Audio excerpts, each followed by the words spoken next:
aujourd'hui, les captives, comme j'ai dit, sont des entités qui appartiennent à 100% à un constructeur.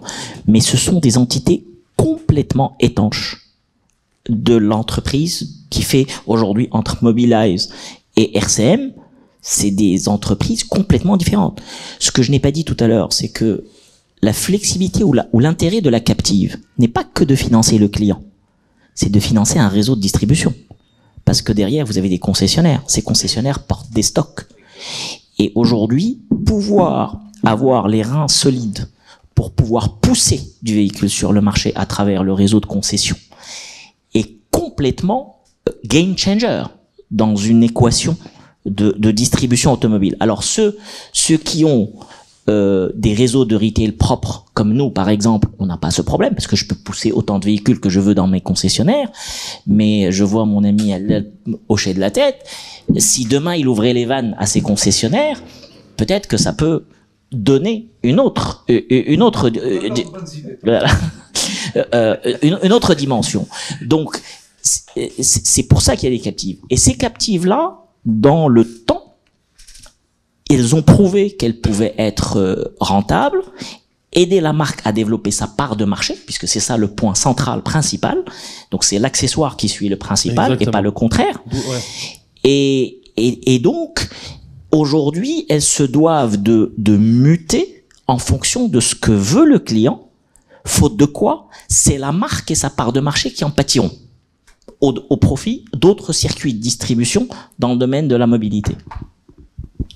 Très clair. En tout cas, ce que je rajouterais, c'est que dans un schéma de captive, et je pense que c'est Adil l'a bien dit, c'est très connecté à la dimension de taille et de capacité de vente et de capacité de maintenir ses ventes dans la durée. Et donc c'est pour ça que on trouve souvent le schéma adossé à des constructeurs. Voilà, parce que c'est le constructeur qui apporte cette assurance de maintien dans le temps de ces volumes de vente et de soutien qu'il peut apporter aussi à sa captive par rapport à la durée. Et donc voilà, c'est important. Maintenant, pour répondre à la question des perspectives, moi j'ai envie de situer le sujet à travers tous les changements structurels que nous sommes en train d'observer aujourd'hui, les mutations profondes, à la fois sur les habitudes de consommation, sur la technologie, sur les tendances de consommation. Donc le digital, je pense qu'on va devoir y aller vraiment à vitesse grand V effectivement. Digitalisation à la fois du parcours client, du parcours du vendeur au niveau de la concession, du parcours du patron de la concession, du parcours en tout cas de toutes les parties prenantes, de nos collaborateurs à nous. Donc il faut vraiment tout digitaliser pour simplifier donc toute l'approche autour de l'expérience. Deuxième sujet, c'est, je pense qu'on en a parlé, même si on dit toujours que le concept de propriété au Maroc reste quand même assez ancré, assez fort, mais je suis convaincu, en tout cas personnellement, et c'est notre conviction aussi à OFSF, c'est que les produits locatifs vont venir rapidement. C'est la tendance qui était observée en Europe depuis un moment et je pense que ça va venir au Maroc. C'est en train de venir. L'interrogation qu'on a faite auprès de quelques clients sur le marché montre qu'il y a de l'intérêt et donc il y a de l'appétence. Et donc les produits locatifs vont commencer à prendre du poids au crédit classique de financement. Et donc, il faut que nous, de notre côté, société de crédit, qu'on se prépare à travers des produits spécifiques, un catalogue donc adapté. Et ce sujet de produits locatifs, il est en connexion forte avec l'occasion, parce que donc il y a toute la stratégie de gestion des fins de contrat qui peut créer du sourcing pour la marque, et donc le développement de l'occasion est une troisième composante de l'équation, donc sur les perspectives d'avenir. On voit clairement qu'aujourd'hui le marché est en train de se structurer, les marques créent leur propre business unit d'occasion. Il y a beaucoup de marketplaces qui se créent sur le marché, à la fois pour exposer des ventes, mais aussi pour pouvoir se positionner en tant qu'intermédiaire de confiance pour faciliter en tout cas la relation entre le vendeur et l'acheteur. Et donc notre devoir aussi, c'est de se positionner comme acteur de financement pour faciliter ces transactions à travers des produits spécifiques. Troisième sujet, ou quatrième sujet plutôt, c'est le green financing. Aujourd'hui, la tendance et va vers l'électrique, vers l'hybride.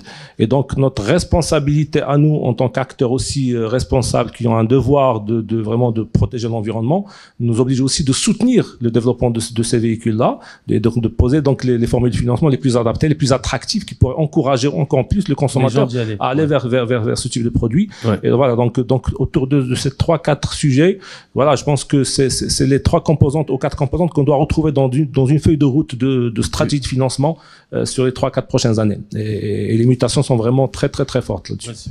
Dernière. Cette mutation qui est très forte, juste pour qu'on comprenne jusqu'à quel point c'est fort.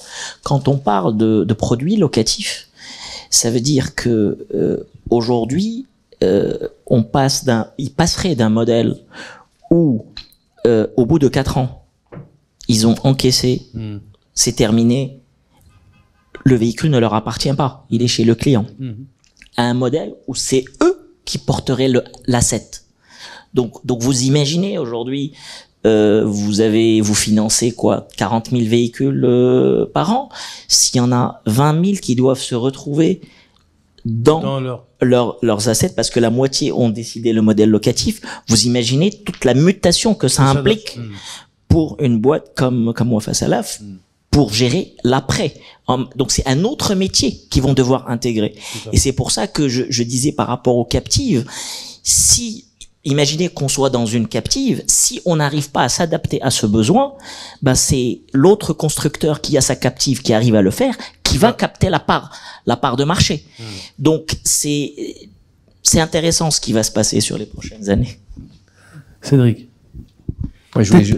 Ouais, sur les 2 points sur les 4 qui ont été soulignés, effectivement, c'est les produits locatifs ou du moins tous ceux qu'on peut estimer avec des buybacks en fin de crédit. Comme je l'ai dit, ça permet d'avoir un deuxième circuit économique et ça permet aussi de baisser les mensualités, de baisser les apports. Ce qu'on voit en ce moment, c'est qu'il y a beaucoup d'allongement des durées de financement et de baisse des apports. Et ça pourra poser éventuellement un problème dans quelques années quand les gens voudront revendre leur voiture et il restera des soldes importants à financer. Donc ça, c'est vraiment un moyen de se protéger contre ça. Donc je pense que c'est vraiment intéressant de développer ça rapidement. Et la deuxième chose, c'est le véhicule d'occasion. Le financement, aujourd'hui, c'est un secteur qui est en train de se structurer et on pense que le financement, ou du moins les sociétés de financement, ont un vrai rôle à jouer dans le fait de structurer ce marché. Et aujourd'hui, on le voit, on a beaucoup de mal à financer le VO. Nos taux de financement sur le VO sont largement inférieurs à ceux que nous avons sur le VN. Et heureusement, on a des partenaires d'ailleurs comme Wafa Salaf qui est présent sur ce segment-là et qui nous aide beaucoup. Mais effectivement, ça c'est vraiment la tendance pour les prochaines années. Il faut vraiment qu'on arrive à structurer mieux le VO à travers le financement. D'accord. Allel, petit mot de la fin, je pense. Pour les banquiers, je me fais jamais de soucis. Moi, c'est mon. Donc, quand ça monte, ça monte. Quand ça baisse, ça monte. Non, mais ils savent capter la valeur. Pour parler de façon très establishment, ils savent capter la valeur là où elle est. Non, moi j'ai aucun. D'abord, il y a un problème législatif. Tout le monde ne peut pas être captif. Vous avez besoin de l'agrément de Banque Maghreb et Banque Maghreb fait très bien son travail sur tout ce qui est gouvernance. Il faut remplir un certain nombre de conditions. Oui, énorme. C'est assez lourd comme. C'est pas. Certain. Faut montrer patte blanche. Il faut que le gouverneur de la Banque Maghreb accepte de vous donner un agrément. Il y a quelques histoires récentes qui sont encore dans les journaux en attente d'agrément. Donc vous imaginez quand vous pesez même 20 000 voitures, l'agrément vous l'avez pas. Donc là-dessus c'est une barrière énorme pour les captives. La deuxième chose, vraiment encore chacun son métier. Moi je sais pas arrêter un risque et j'ai pas toute l'IT pour le faire, etc. Au-delà du problème législatif. Et pour les perspectives, on va pas quand même rester dans un marché. Aujourd'hui, dans notre difficulté au Maroc, c'est que le marché n'a pas évolué. On est en dessous de 2018. 2018, je pense que le marché faisait pas loin de 165 000 voitures. Si cette année on termine à 145, 150, je parle du VP au-delà de l'utilitaire, ça sera déjà une bonne année. On est à peine on n'a pas récupéré le niveau d'il y a 5 ans, 6 ans.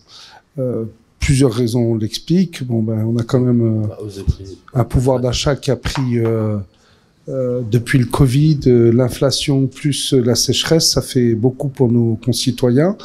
D'ailleurs, vous avez commencé à remarquer que même les prix baissent un petit peu et que il faut que nous on fasse dos rond et qu'on accompagne le mouvement. Le crédit le permet. Donc, moi, je suis pas très inquiet sur leur métier de façon indépendante.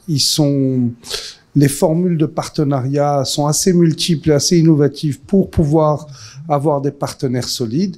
Par contre, je pense qu'il y aura une concentration du marché. C'est mon opinion dans l'automobile comme dans le crédit. Il y a 17 marques au Maroc ou 18 marques au Maroc. Entre 2018 et aujourd'hui, il y a au moins 10 nouvelles marques, au moins. Il y en a une tous les 2 mois en ce moment, mais on sait pourquoi. Pour un marché qui a baissé. Donc il y a un moment... Il y a un moment... le gâteau se rétrécit. Oui, mais il n'y a pas de la place pour tout le monde. Donc je pense qu'il y aura des concentrations et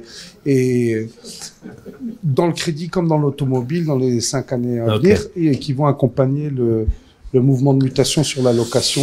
Ça, je suis convaincu qu'on va plus passer vers de l'usage que de la détention. Mais ça prendra un temps. Je vous remercie infiniment pour vos interventions,